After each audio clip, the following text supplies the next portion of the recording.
Fala aí, galera, tranquilinho, tudo certo?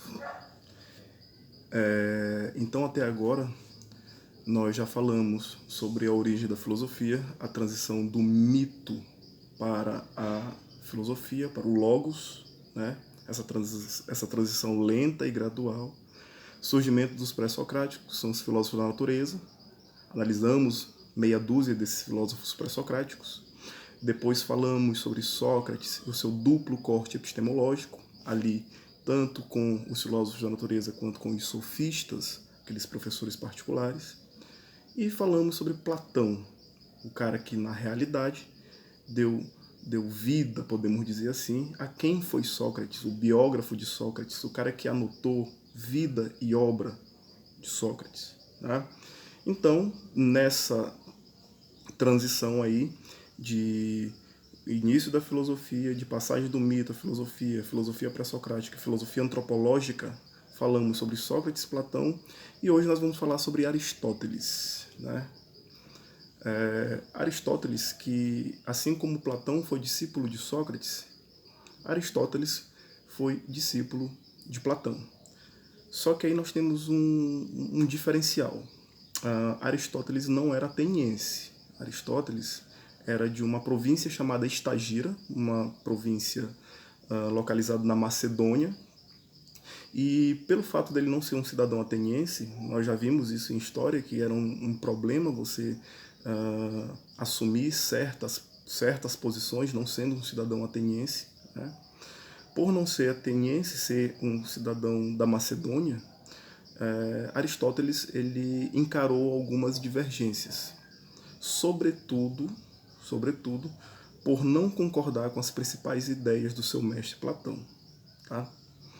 Vamos lembrar, Platão acreditava que essa realidade sensível, o mundo concreto em que nós vivemos, sentimos, respiramos, tocamos, esse mundo, para o Platão, ele era um mundo falso, ele era uma cópia mal feita do mundo das ideias. O mundo real era o mundo das ideias, o mundo essencial, podemos dizer assim, era o mundo das ideias, e esse que nós nos encontramos é um mundo passageiro, é um mundo de finitude, um mundo que nos leva ao erro. Aristóteles discordava quase que completamente com Platão. Enquanto Platão dizia que a verdade se encontrava nas ideias, no mundo das ideias, Aristóteles, anotem aí, já vai ter essa primeira discordância com Platão. Aristóteles acreditava que toda a verdade que nós podemos ter e alcançar se encontra no mundo, na realidade. Portanto, ele chega a ser conhecido também como o realista. Ele não acredita em outro mundo a não ser esse físico que nós temos. Ah, professor, Platão acreditava, por exemplo, que nós nascíamos com conhecimento. E Aristóteles, o que ele achava disso? Ele discordava disso também. Para Aristóteles, o conhecimento se dá através da experiência, as nossas experiências, né? O nosso contato com o mundo é que vai nos gerar o que nós sabemos sobre o mundo. O conhecimento sobre o mundo é gerado do próprio mundo. Você não parte das ideias, você não parte para uma outra realidade como Platão acreditava, para você ter acesso ao conhecimento. Veja bem, Aristóteles, por estar sempre ligado à realidade, ser conhecido como realista, ele acreditava que a aquisição do conhecimento vinha por etapas, né? Primeiro você tinha a experiência. O que é a experiência? É aquilo que acontece na realidade. São os teus atos perante a realidade.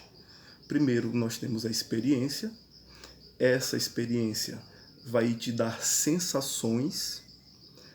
Essa sensação vai ficar gravada na tua memória e a partir dessa memória você vai poder criar mecanismos ou para se defender ou para continuar a praticar determinados atos.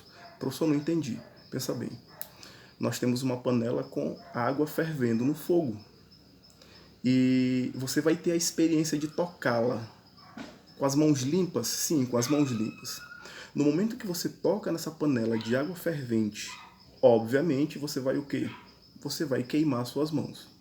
Se você teve essa experiência de queimar as mãos, o fato de você ter sentido dor gerou o quê? Uma sensação, a sensação de dor. Essa sensação de dor ficou registrada onde? Na memória. Então aí nós já temos experiência, sensação e memória. A partir dessa memória que você adquiriu com a experiência, com a sensação que você teve do mundo, o que você vai fazer? Você aprendeu alguma coisa daí? Obviamente que você deve ter aprendido. O que você vai fazer para evitar ter esse mesmo sofrimento? Você vai criar uma técnica. Que técnica é essa? Você pode simplesmente pegar um pano, voltar a ter a mesma situação de pegar essa panela com água no fogo, só que agora você vai se prevenir. E como você soube disso? Como você chegou a esse conhecimento? Porque você teve a experiência, essa experiência gerou o que em você? Gerou uma sensação, essa sensação foi memorizada, gerou memória, e a memória te levou a quê? A desenvolver uma técnica. Então esse é o primeiro passo para a aquisição de conhecimento em Aristóteles.